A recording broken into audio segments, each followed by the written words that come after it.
Tá, volta aí, começa agora começa, start. Tá. Bom, vou começar então. Boa noite, meu nome é Felipe, sou R2 da cirurgia do aparelho digestivo.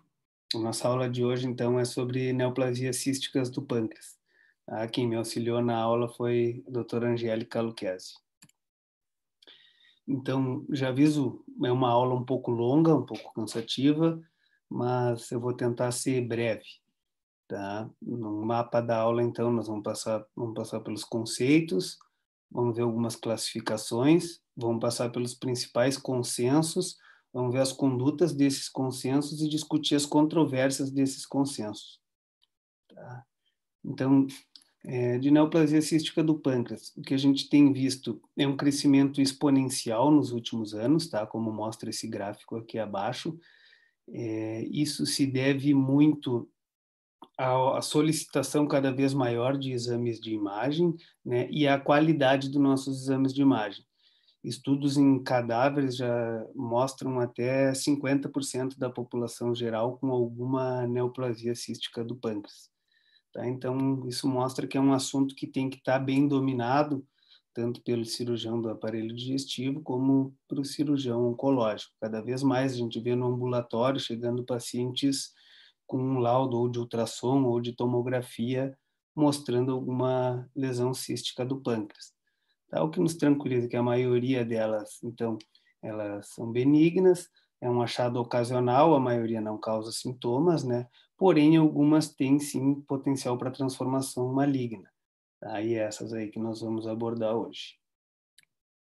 Então, tentei colocar na pizza ali conforme a prevalência, mas eu acho que desconfigurou pelas cores. Mas a gente vê então o IPNM é a neoplasia cística a mais frequente, tá? Chega a 40% então de todas. Vem seguida da neoplasia cística mucinosa, em torno de 23%. É um pouquinho mais rara a neoplasia cística serosa. Tá? Temos também a neoplasia cística neuroendócrina e a sólido cística, o tumor de Franz, que são duas entidades raras, mas elas acontecem bastante nas provas e nos livros, então é bom a gente ter como diagnóstico diferencial sempre que falar em neoplasia cística do pâncreas. Então, de início, assim, quando chega o paciente na nossa frente, né, com um diagnóstico de alguma neoplasia cística do pâncreas, tem 5 informações que nós temos que pegar de imediato, tá? Que é a idade desse paciente e o sexo, né? Sintomas, se isso está causando sintomas no paciente. Quando a gente fala em sintomas, a gente pensa em algo obstrutivo ou de consumo da glândula, por exemplo, uma pancreatite, ou está causando uma icterícia, né, pela obstrução, ou um diabetes pelo consumo da glândula. Se isso aí possui um componente sólido, né, e se esse cisto ele é uni ou multilocular, se é um cisto só ou se são vários cistos agrupados, ou então vários cistos ao decorrer da glândula. E se esse cisto tem ou não comunicação com o ducto principal. Tá? Eu trouxe essa tabela só para ilustrar essa tabela. Todo mundo que já viu alguma aula de neoplasia cística do pâncreas já se defrontou com ela, né? Mas eu trouxe ela só para mostrar que realmente, com essas 5 informações aqui, a gente consegue, ela é a base do nosso diagnóstico. A partir dessas 5 informações, a gente já vai conseguir pensar mais numa ou noutra, tá?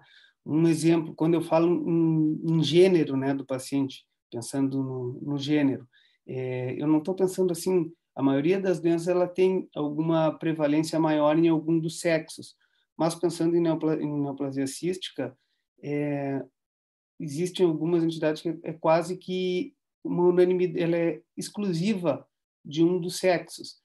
E como o exame de imagem, às vezes ele não é tão claro, a gente faz por exemplo, uma ressonância magnética. Ela não consegue nos dar, às vezes, certeza se esse cisto está ou não comunicando com o ducto. Tá? Mas esse paciente é um paciente masculino e idoso. Tá? Eu fico entre uma neoplasia cística mucinosa ou um IPNM de ducto secundário. Mas eu tendo informação que é um paciente masculino e idoso, eu já posso praticamente excluir a neoplasia cística mucinosa. Então, a gente tem que usar isso aí ao nosso favor. Isso vai nos ajudar a diagnosticar. Tá? É tão importante quanto o exame de imagem. Tanto que em todos os consensos está presente essas informações. Tá? Então, de cara, que o exame de imagem, essa informação aqui, ela é muito importante, que é a comunicação com o ducto principal. Eu preciso saber se essa lesão se comunica ou não com o ducto principal, porque sempre que eu me deparar com uma neoplasia cística, eu tenho que primeiro excluir o IPNM, tá? Porque como a gente já viu, a primeira coisa que eu vou pensar vai ser no IPNM. Por quê? Porque ele é o mais prevalente, né? Ele, o número de prevalência ele é mais quase 50%, e porque ele tem potencial de transformação maligna. Então, eu não posso estar tranquilo em acompanhar um paciente sem eu ter essa informação, se esse cisto se comunica ou não com o ducto principal. Tá? Então, se ele comunica com o ducto principal, eu já estou falando exclusivamente de IPNM. Tá? A gente sabe que o pseudocisto ele pode ter comunicação com o ducto principal, só que o pseudocisto ele ocorre em outras circunstâncias. O pseudocisto geralmente vai ter um diagnóstico em vigência ou logo após uma pancreatite, enfim, não é o foco da aula hoje, tá? Se ele não tem comunicação com o ducto principal, eu já fico só em duas situações, ou é uma neoplasia cística mucinosa ou é uma neoplasia cística serosa, tá? A neoplasia cística neuroendócrina e o tumor de Franz também não comunicam com o ducto principal, só que eles têm algumas características típicas na imagem. Eles meio que não fazem diagnóstico diferencial, apesar de serem lesões císticas do pâncreas, com essas três que são mais prevalentes, tá? Então, se a gente não tem essa informação no exame, eu preciso lançar mão de algum exame mais específico que me responda essa pergunta, se há ou não comunicação com o ducto principal. Tá? Pelos consensos, o exame que melhor responde essa informação é a colangiorressonância. Tá? Mas a CPRE ajuda, o ultrassom endoscópico é um exame muito bom, apesar de ser difícil acesso, ele também nos dá essa informação. Então, eu trouxe essa imagem porque ela mais ou menos ilustra o que a gente vai procurar em cada uma das lesões, tá? As características de imagem. Essa foto ela vai se repetir no decorrer da aula para ela nos ajudar a diferenciar uma lesão da outra pela imagem. Tá? Então, a neoplasia cística serosa, tá? Ela ocorre mais em mulheres, tá? Entre a quinta e a sexta década de vida, mais para a sexta. Tá? É uma lesão benigna, ela é uma lesão que não tem risco de malignizar. Tá? Ela tem um padrão clássico na imagem, que é esse padrão microcístico. São múltiplos cistos, tá? Formando todos cistos pequenos, geralmente, né? Menores que 2 centímetros, formando a imagem em favo de mel, que é característico para quem vai prestar a prova de residência, vai ver bastante essa descrição. Tá? E ela possui também uma cicatriz central, que é característica dela. Quando eu tenho essa imagem aqui, bom, eu já fechei o diagnóstico para neoplasia cística serosa, fico tranquilo, tá? Ela tem CEA negativo, uma citologia oncótica também negativa e amilase negativa. Ela não se comunica com o ducto principal, ela não tem comunicação com o ducto principal e ela não produz mucina. Tá? Ela pode ocorrer em outro padrão macrocístico, mas não é o característico. E é aí que ela vai fazer diagnóstico diferencial com as outras duas lesões que eu disse. Tá? Então, tendo um diagnóstico claro, a gente vai só manter um acompanhamento por 12 meses, acompanhamento dos sintomas, não precisa fazer acompanhamento com imagem se o paciente não tiver nenhum sintoma. Tá? Então, aqui, como a gente vê a imagem, repete, é uma imagem bem característica, são múltiplos cistos pequenos, né, que eles são com uma cicatriz central, né, e múltiplos cistos na volta, formando realmente o que eles chamam da imagem de um favo de mel. E ela não comunica com o ducto principal, tá? Então, quando que a gente vai operar, né? Já que tem a foto de uma peça aqui, a cirurgia, nesse caso, a cirurgia é exceção, a gente vai só pensar em cirurgia quando não conseguir tratar os sintomas, o paciente tiver algum sintoma obstrutivo, tiver causando compressão de alguma estrutura adjacente à lesão, aí a gente pensa em cirurgia. Ou quando o diagnóstico não for claro, quando ela não tiver aquela apresentação na imagem típica, tu ficar na dúvida entre não conseguir excluir alguma causa maligna, essa paciente pode ser levada à cirurgia, então. Ali os guidelines falam em crescimento, mas eu acho que é muito mais em relação, não é nem ao crescimento dela, em relação a um comportamento atípico, tá? Se em algum momento ela se comportar de alguma maneira que não seja esperada para essa lesão, aí sim a gente pensa em cirurgia. Então, da neoplasia cística mucinosa. Tá? A neoplasia cística mucinosa, como eu tinha dito antes, ela ocorre em mulheres, tá? Ela precisa do estroma ovariano, ela ocorre em mulheres entre a quarta e a quinta década de vida. Tá? Uma coisa que chama a atenção, sempre que a gente vai estudar, tu vê que não é unânime. Bom, mas se precisa do estroma ovariano, então teria que ser 100%, e as casuísticas todas dão em torno de 90%, 95% em mulheres. Tem duas explicações para isso. Uma das explicações é que essa é uma doença que foi reconhecida pela OMS só a partir de 1996. Antes era tratada junto com o IPNM, era tudo a mesma coisa, tá? E a maioria das séries de estudo, o diagnóstico é feito por imagem. Então, pode sim algum IPNM de ducto secundário ser tratado, ser operado como uma neoplasia cística mucinosa. E aí pode ocorrer em homens. Mas os consensos são, nisso eles são unânimes, ela precisa do estroma ovariano e ocorrendo em homem é outra entidade, não se pensa em neoplasia cística mucinosa.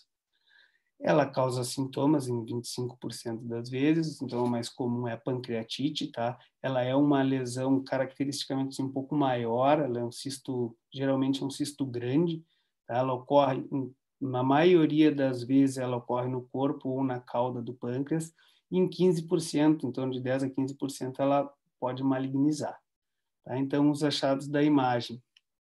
É um cisto volumoso, pode haver septos no interior e pode ter um componente sólido na periferia, essa calcificação na periferia, que eles chamam de calcificação em casca de ovo. Tá? Isso tudo são os achados na imagem. Né? Os critérios para malignidade, então, ela ser maior do que 4 centímetros, ela ter essas calcificações periféricas ou ter um nódulo mural. Tá? Sempre que a gente pensar em neoplasia cística e tiver qualquer coisa sólida dentro dessa neoplasia, bom, vamos abrir o olho, porque provavelmente ela já tenha degenerado para malignidade, tá? Aqui, ela pode ter a citologia oncótica positiva, tá? A citologia, assim, isso para todos os cistos, o que eu vou falar agora. Tá? Os cistos do pâncreas, eles têm baixa celularidade, então dificilmente vai ter uma citologia positiva. Quando tu tiver uma citologia positiva, ela é válida, tá? Só que a citologia negativa ela não afasta a malignidade, tá? O CEA, ele é positivo. O CEA para nós, ele é um indicador de que esse cisto é produtor de mucina, tá? A gente vai ver que o IPNM que produz mucina também vai ter o CEA positivo. Um valor de corte que eles usam para o CEA é acima de 192. Tá? Se fala em valores menores, mas o que é universalmente aceito é 192. E esse CEA é o CEA do cisto, não é o CEA sérico. Tá? O CEA sérico não tem valor nenhum essa lesão. E a amilase negativa. A gente dosa a amilase sempre pensando em comunicação com o ducto principal. Quando a amilase for positiva, a gente vai pensar em comunicação com o ducto principal. Como essa é uma doença que não se comunica com o ducto principal, a amilase, então, é negativa, tá? E, bom, quando que a gente vai operar uma paciente com uma neoplasia cística mucinosa? Tá? Aqui a gente já se confronta com os dois principais guidelines, tá? Os dois consensos. O consenso europeu, né, feito em 2018, e o consenso lá de Fukuoka, o pessoal do Masao Tanaka, tá? Para a neoplasia cística, a última reunião foi em 2012 e eles criaram esse consenso. Então, pelo consenso europeu, tá, eles são um pouco mais conservadores, eles acabam operando quando a gente tem aquela suspeita de malignidade, quando o cisto é maior do que 4 centímetros, quando vê um nódulo mural na imagem, ou se esse cisto está causando sintomas, aqueles sintomas que a gente já viu antes, sintomas ou de icterícia, ou de causando icterícia, ou diabetes, tá?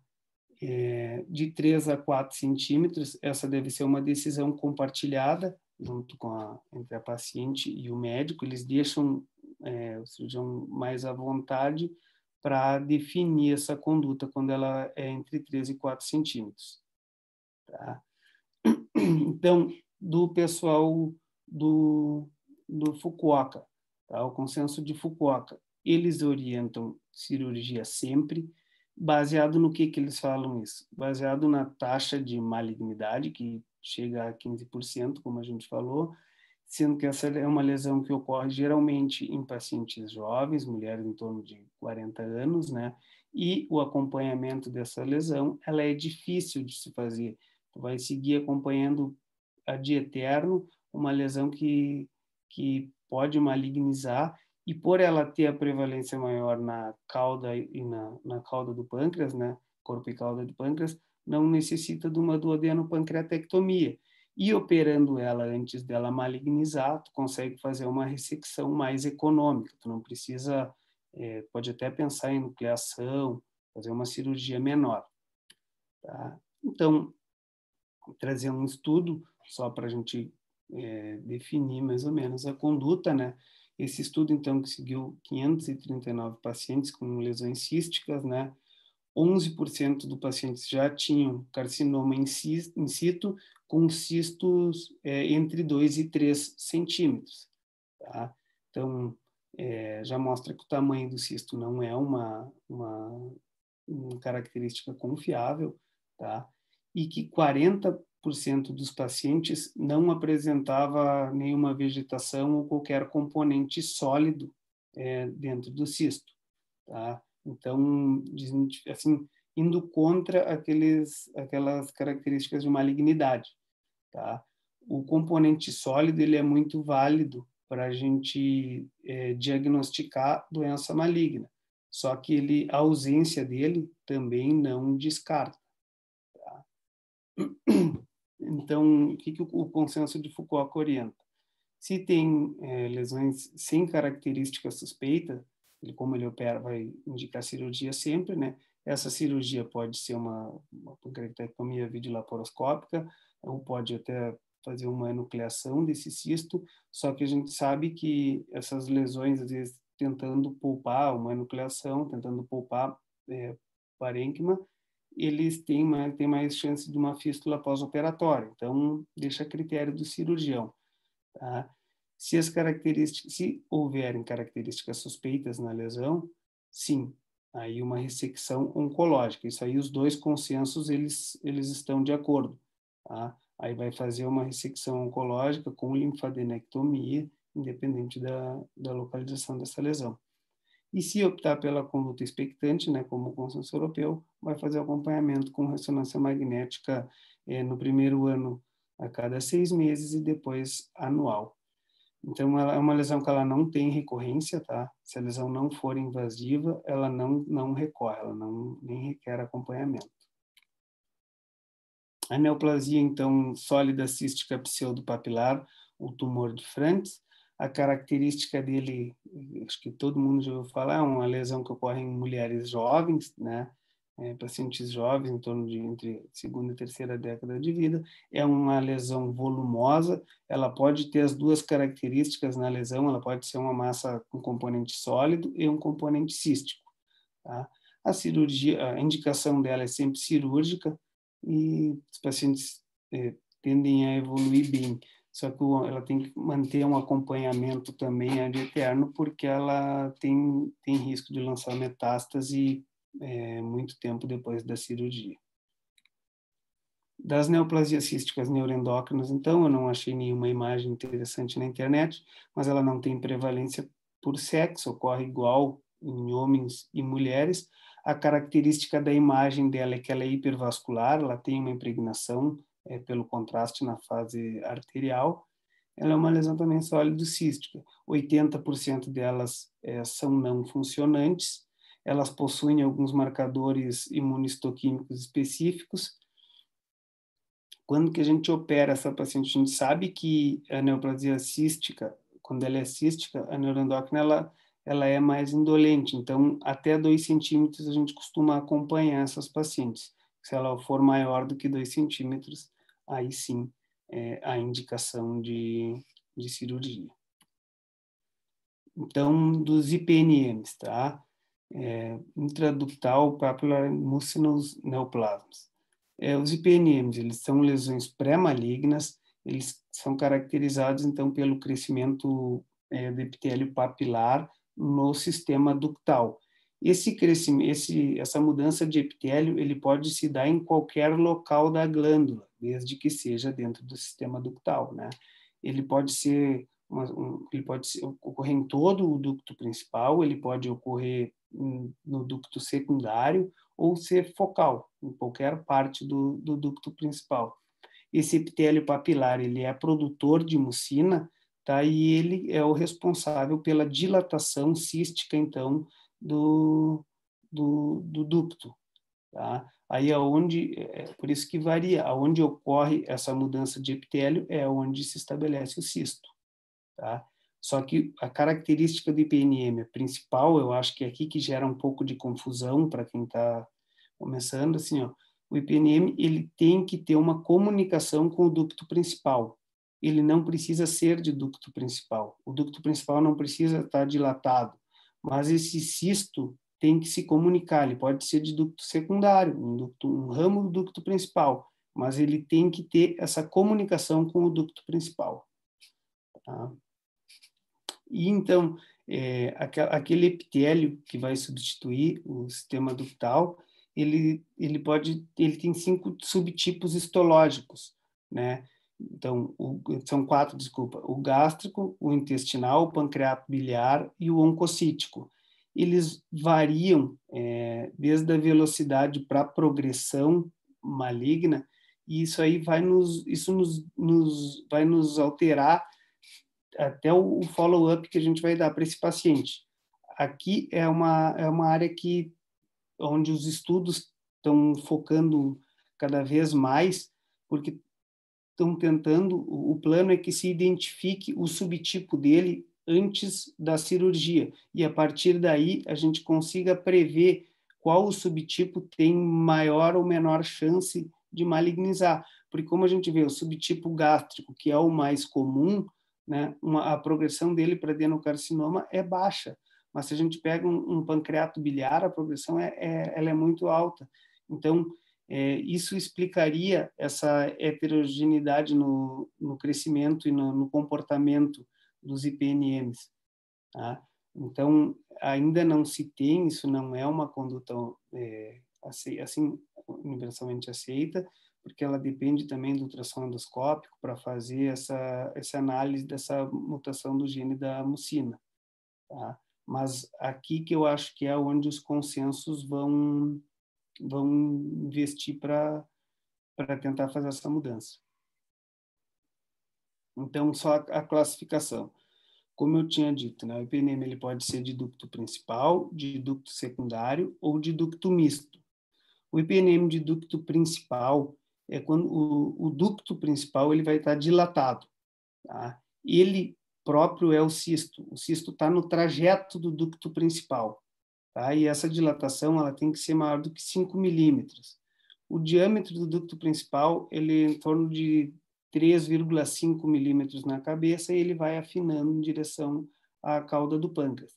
Mas no ducto principal, quando essa dilatação for no ducto principal, ele é um IPNM de ducto principal. Essa dilatação ela pode ser focal, né? Não precisa ser todo o ducto principal dilatado, mas para ser de ducto principal, em alguma parte do ducto principal tem que haver essa dilatação.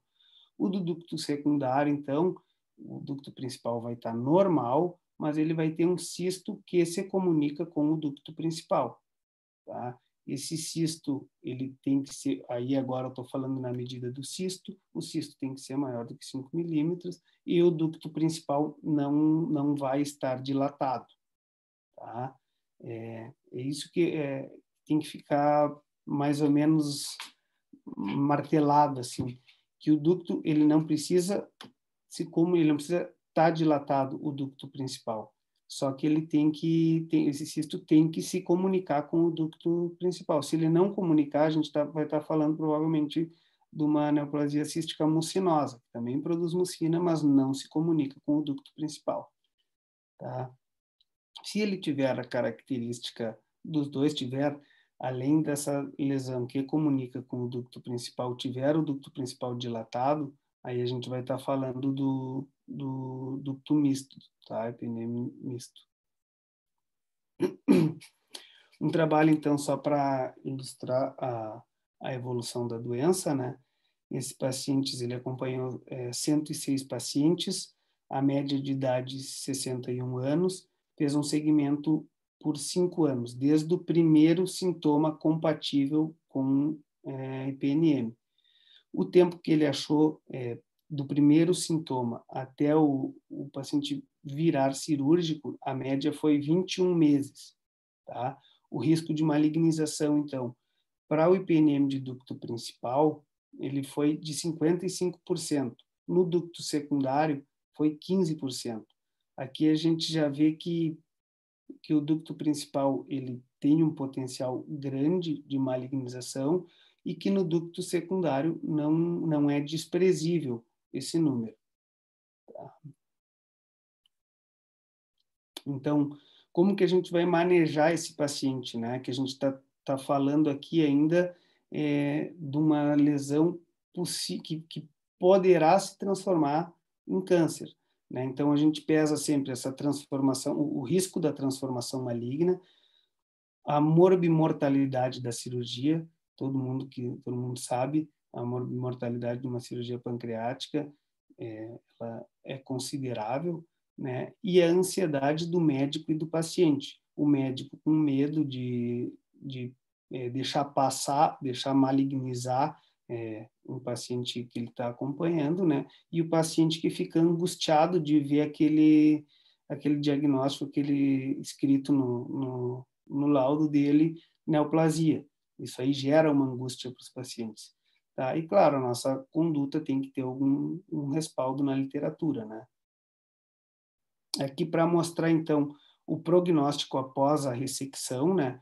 A gente vê que depois que ele vira carcinoma invasivo, a sobrevida dele é muito pior.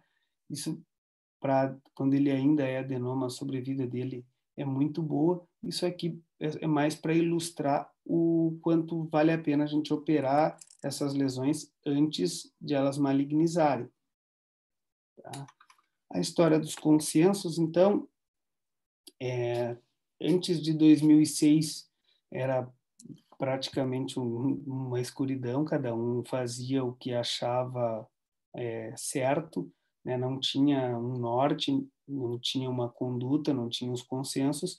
Em 2006, então, o pessoal se reuniu em Sendai, o grupo do Dr. Tanaka, e elaboraram o primeiro consenso para as neoplasias císticas pancreáticas. Esse grupo depois se reuniu novamente em 2012, né, em Fukuoka, e criou o consenso de Fukuoka. Novamente, em 2017, eles se reuniram e revisaram esse consenso. Esse consenso ainda, ele com certeza vai vai mudar, vai ter algumas mudanças, porque ainda não existe um consenso que seja universalmente aceito. Tá? Como a gente viu, ainda tem pacientes que malignizam e que, pelo consenso, não seriam operados. Tá? Em 2018, o grupo europeu também fez o seu consenso. Tá? Então, só da história. Em 2006, eles operavam, então, cisto maiores do que 30 milímetros, era indicação cirúrgica, quando ele tinha nódulo mural. Em 2006, eles diferenciaram o IPNM de ducto principal e de ducto misto, e eles operavam todos de ducto principal e de ducto misto. Tá? Em 2012, eles criaram os estigmas de alto risco e fatores de preocupação, e operavam, aí aumentou para 10 milímetros o diâmetro do ducto principal. Em 2017, eles mantiveram e acrescentaram apenas o crescimento do cisto, quando ele está em acompanhamento, né? Estipularam valores para o CA19,9, também virou uma indicação cirúrgica, e a linfadenopatia. Então, em 2018, o consenso europeu, eles falam em indicações absolutas e indicações relativas e pacientes sem indicação cirúrgica.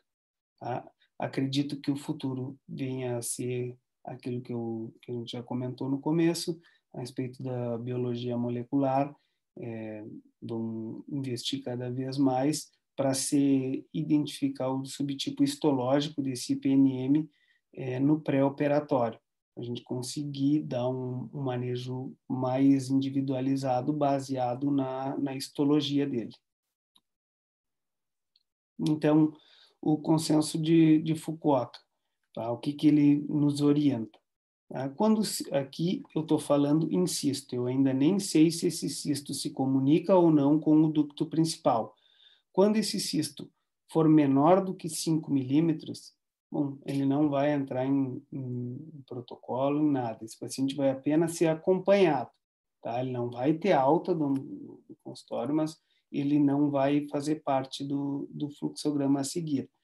Agora, tem um cisto maior do que 5 milímetros, eu ainda não sei se ele comunica ou não com o ducto principal. Apareceu na imagem um cisto maior do que 5 milímetros, eu vou solicitar para esse paciente ou uma tomografia com um protocolo para pâncreas ou uma ressonância magnética com colangiorressonância. E aí, baseado nos resultados desses exames de imagem, eu vou classificar ele ou em estigmas de alto risco, ou em características preocupantes, ou sem características preocupantes. Então, para os estigmas de alto risco, nós vamos ter icterícia, um nódulo mural maior que 5 milímetros com realce, ou um ducto principal maior do que 10 milímetros. Para características preocupantes, nós vamos ter o ducto principal entre 5 e 9 milímetros, pancreatite, cisto maior do que 30 milímetros, um nódulo mural menor do que 5 milímetros com realce, né, ou um espessamento ou realce na parede do cisto. Também eles levam em consideração se houver uma mudança abrupta no calibre do ducto principal, causando uma atrofia a montante do ducto. Tá? E, como eu disse, em 2017, eles acrescentaram a linfadenopatia, o aumento do CA19,9, isso aí aumenta o CA19,9 sérico, tá? E o crescimento do cisto. Se o cisto está em acompanhamento com exames de imagem, ele apresentou um crescimento de 5 milímetros em 2 anos, ele é considerado uma característica preocupante.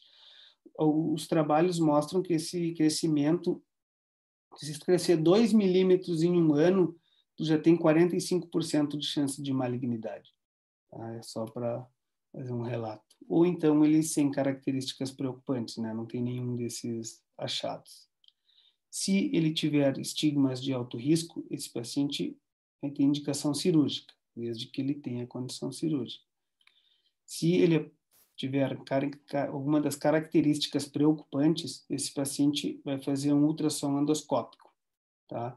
E sem características preocupantes, aí, a depender do tamanho do cisto, a gente vai acompanhar ele com exames de imagem. Aqui, então, só o fluxograma do consenso, tá? Aqui a gente ainda está trabalhando na parte superior do consenso. Ele fala aqui, se tem algum dos estigmas de alto risco, se sim, esse paciente, se for considerado apto, cirurgia para ele. Se não, a gente, se ele não tiver nenhum um estigma de alto risco, a gente vai buscar, então, né, na imagem, se ele tem algum fator de preocupação, tá? Se sim, se ele tiver algum desses fatores de preocupação, a gente vai realizar para ele, então, um ultrassom endoscópico, tá? O ultrassom endoscópico, ele é um exame que nos proporciona uma imagem de alta qualidade, ele nos representa bem a morfologia do cisto, ele nos ajuda melhor para ver nódulo mural, ele visualiza septações e também ele, com o auxílio do Doppler, ele consegue diferenciar um plug de mucina com um nódulo vascularizado. Então, essa é uma característica importante do ultrassom endoscópico. Além de ele conseguir pegar material para análise, né? A gente pode fazer análise bioquímica do cisto, aquilo que a gente tinha dito, sobre o CEA e a amilase, né? Análise molecular, aí vai atrás da mutação Carras e GNAS. Isso tudo ainda não serve para nos dizer a respeito da malignidade ou não do cisto, mas sim para diagnosticar ele como sendo um IPNM, tá?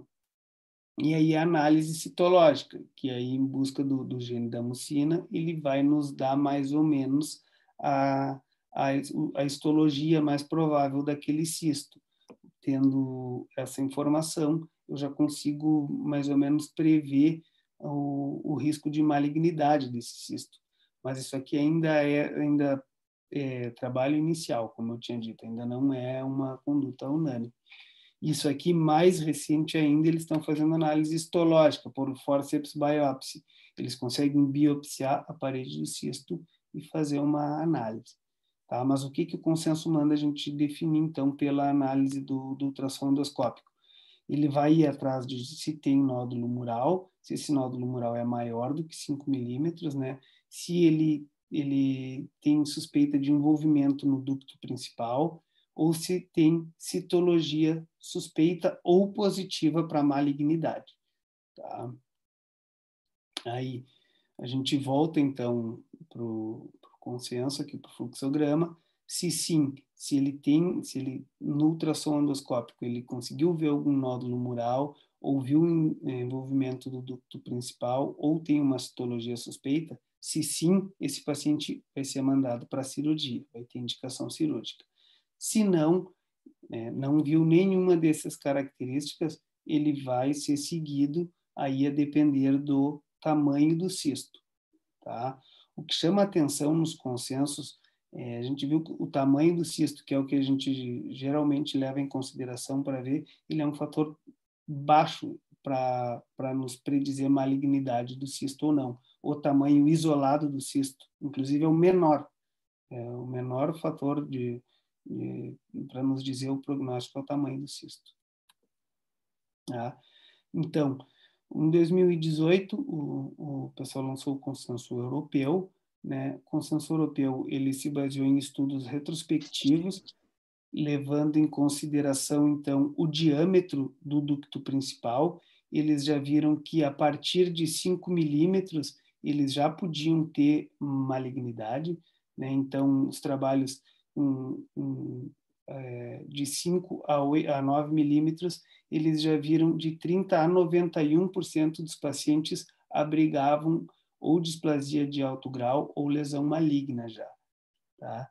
E, como eu tinha falado a respeito do tamanho do cisto, eles viram que o tamanho isolado do cisto era um fator baixo, um mau marcador, então eles aumentaram para 40 milímetros o tamanho do cisto e para ganhar em sensibilidade e especificidade. Tá?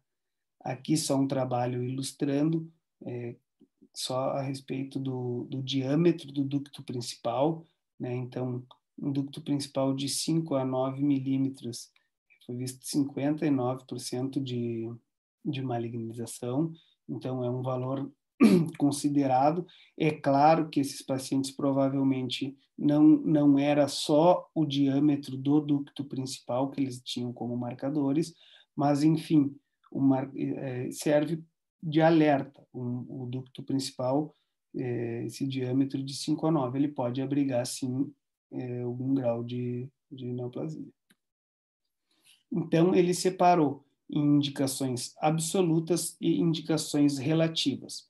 Se a gente, para indicações que ele considerou as indicações absolutas, citologia positiva para malignidade, né, ou displasia de alto grau, massa sólida, cístico, icterícia, nódulo mural maior do que 5 milímetros ou uma dilatação do ducto principal maior do que 10 milímetros, né?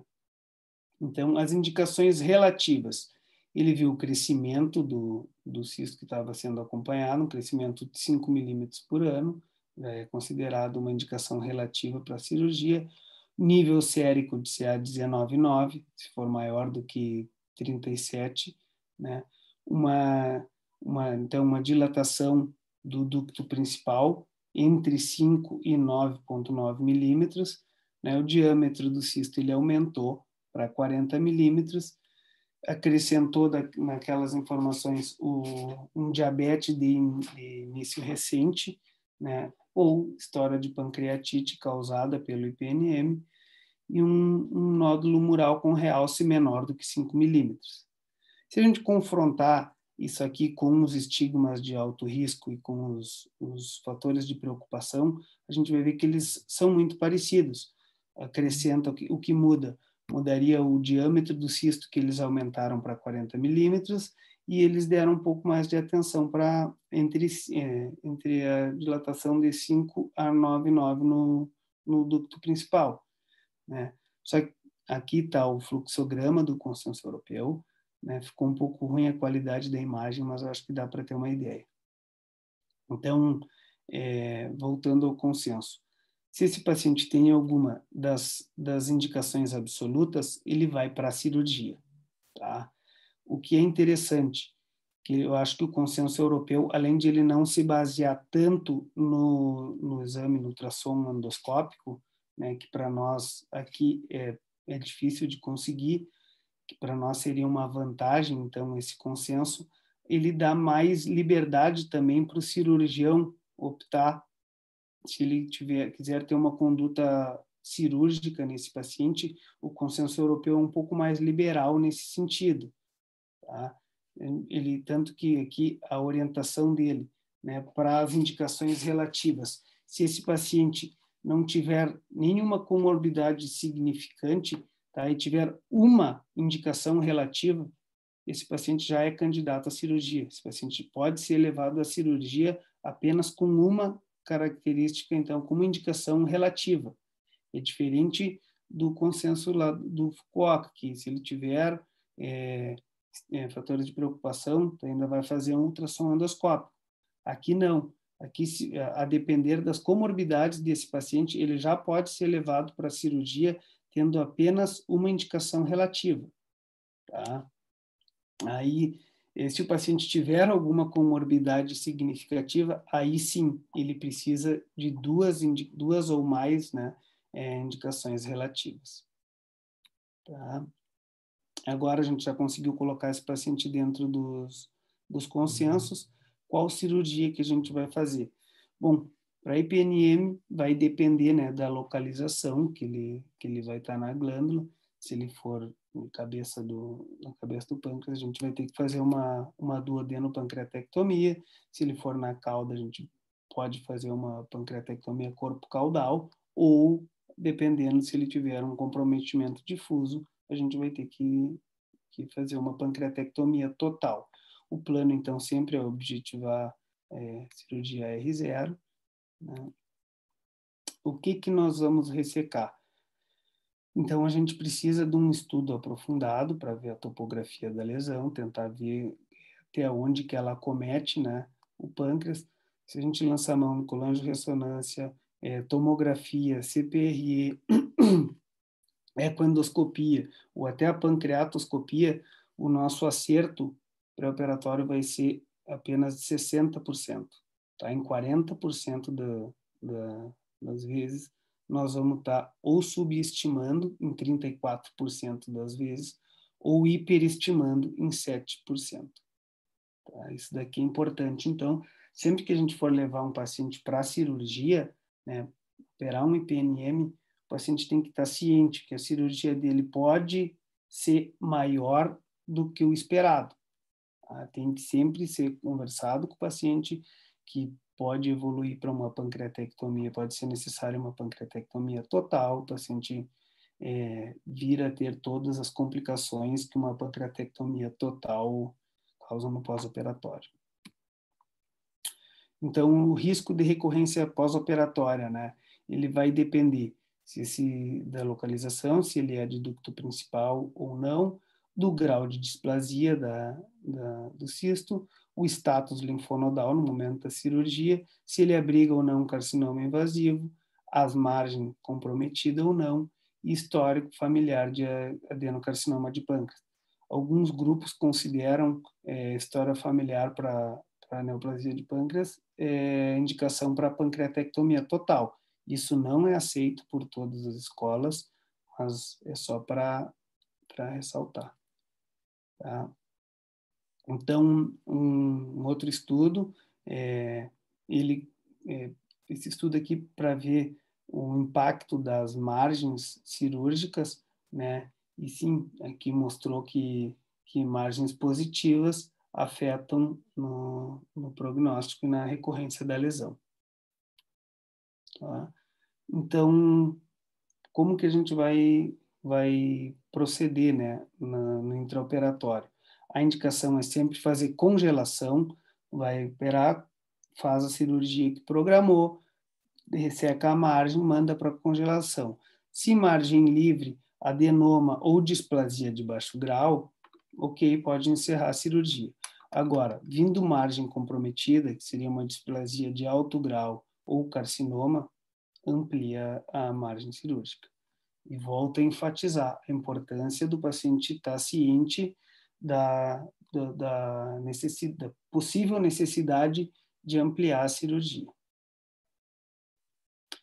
Aqui, então, esse estudo é interessante, ele comparou, né, o impacto das margens em pacientes com IPNM multifocal e unifocal. Tá? Aqui o que a gente já sabia, que o grupo com doença não invasiva tem uma sobrevida melhor. Mas o que ele mostrou quando ele analisou todos os pacientes no bloco, no grupo total, foi que as margens positivas ou negativas não alteraram a sobrevida e nem a sobrevida longe de doença. Porém, depois, quando ele separou os IPNMs em unifocal ou multifocal, se viu que sim, a margem positiva interfere na recorrência da doença, tá? no unifocal, porém no multifocal não. Tá? Então, isso pode ocorrer, mostra uma margem, uma falsa margem negativa, né, por ser como se fosse uma doença salteada. Ela tem no decorrer do ducto, tem doença, tem uma área livre de doença e logo a seguir pode ter outra área com doença. Então, quando a gente resseca e faz a congelação, ele pode vir positivo. Então, a indicação desse estudo seria para paciente com IPNM multifocal, fazer pancreatectomia total, totalizar a pancreatectomia. Tá? Então, a gente sempre vai otimizar, pensar em uma ressecção completa, com margens livres e manter esse segmento cuidadoso. Né? Até quando que a gente vai manter o follow-up? Os consensos tentaram estipular, tentaram limitar, porque é de custo para o sistema de saúde e para o paciente, né, manter um acompanhamento para o resto da vida, mas depois que saiu esse estudo, fica complicado. Então, a chance do paciente que já teve um IPNM, foi operado, ter um novo IPNM, ele, em 5 anos, ele chega a 25% e em 10 anos ele chega a 62%, né? Então, esse estudo orienta que, enquanto o paciente tiver condições cirúrgicas, ele deve ser seguido, deve manter o follow-up, então, enquanto ele ainda conseguir, enquanto ele não tiver condições cirúrgicas, tá? E acho que isso se deve muito àquele critério de multifocalidade, como eu disse. Às vezes, ele vai te dar uma falsa margem negativa, tá? Eu acho que é isso. Desculpa se foi muito rápido ou não fui claro. Excelente, Felipe. Meus parabéns. Muito boa a tua aula. Super completa. Conseguiu abranger todo o assunto. Cansou? Acho que os teus slides estão bem feitos, assim, bem distribuídas as informações dos teus slides. De novo, eu vou bater na tecla aqui, porque é fundamental ter a referência nos slides, e tu colocou isso, sabe?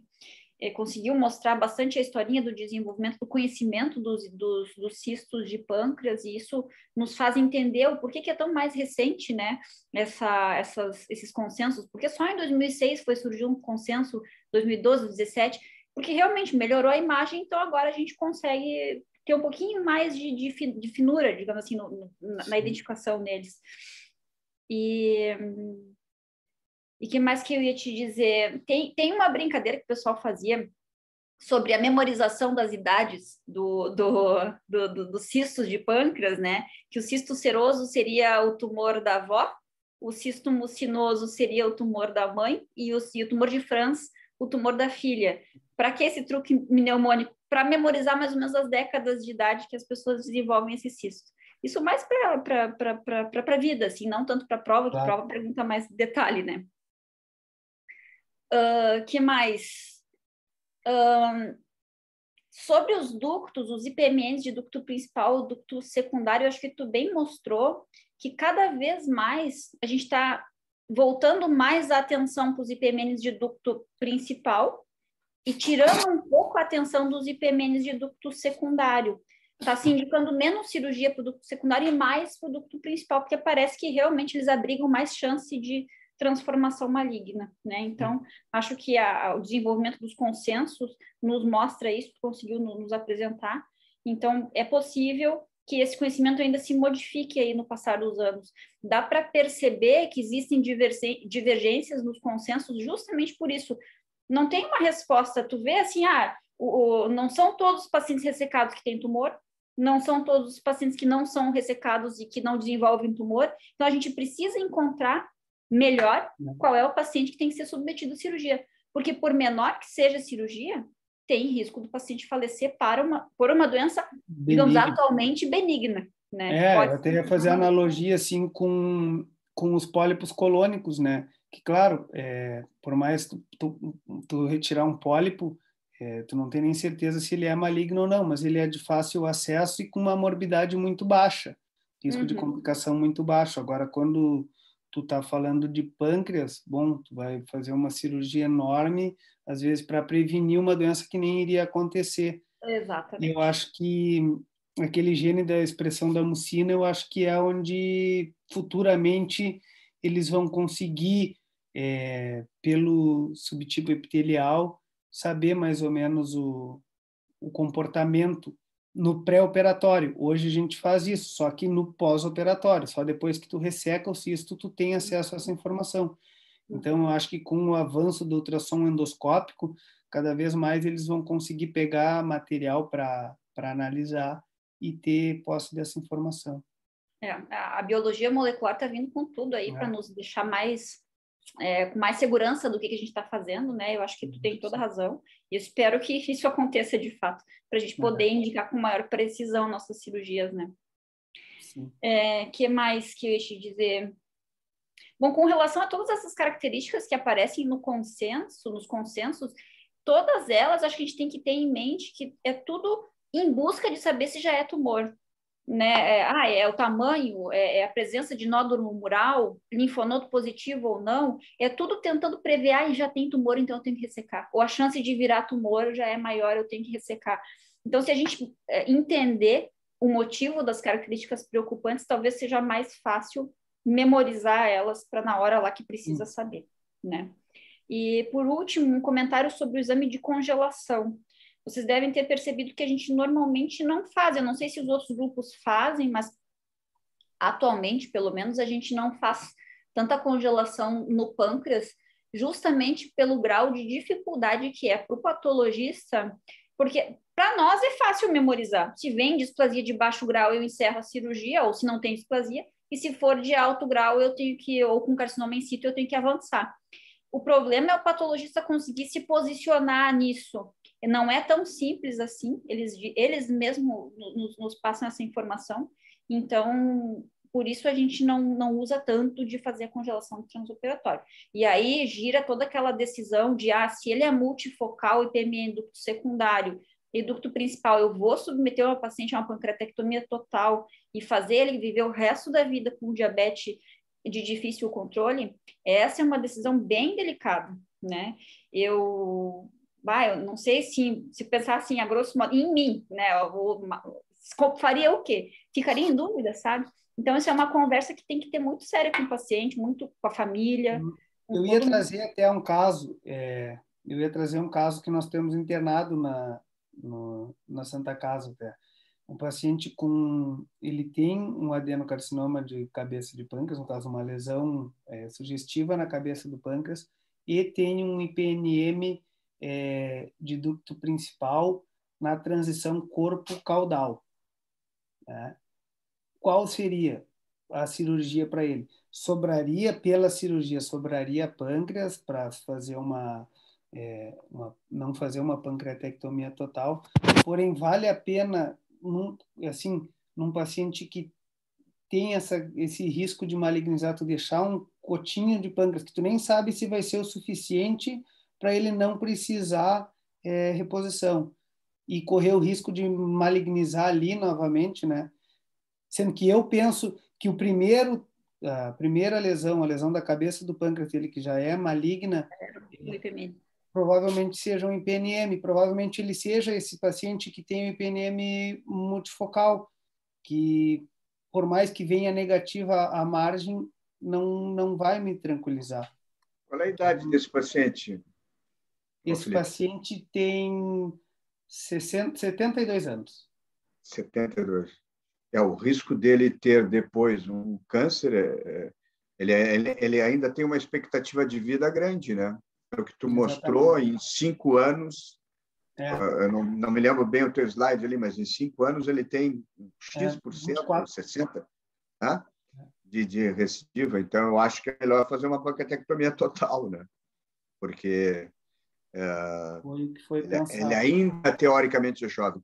Mas tu vê que essa doença aí é uma doença que vai evoluir muito, né? Vai evoluir muito, tanto a citologia como a ecoendoscopia, né? Eu conheço um paciente que tem 84 anos e já tem diagnóstico há 5, 6 anos de um PMM de 5 centímetros. E a gente está acompanhando ele, né? Porque ele não tinha condição cirúrgica, até hoje está bem. Então, é uma doença que eu acho que precisa evoluir muito esse diagnóstico. Eu acho que a ecoendoscopia é pena que nós não temos a nossa vontade e pessoas com grande experiência, né? Na ecoendoscopia, eu acho que precisaria mais, né?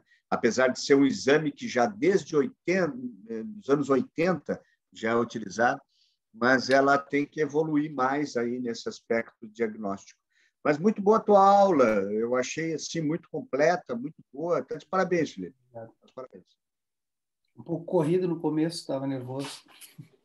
Não, mas o que é isso? É nervoso por causa da Angélica. A Angélica é muito dura, muito... aqui, ó, pão, queijo.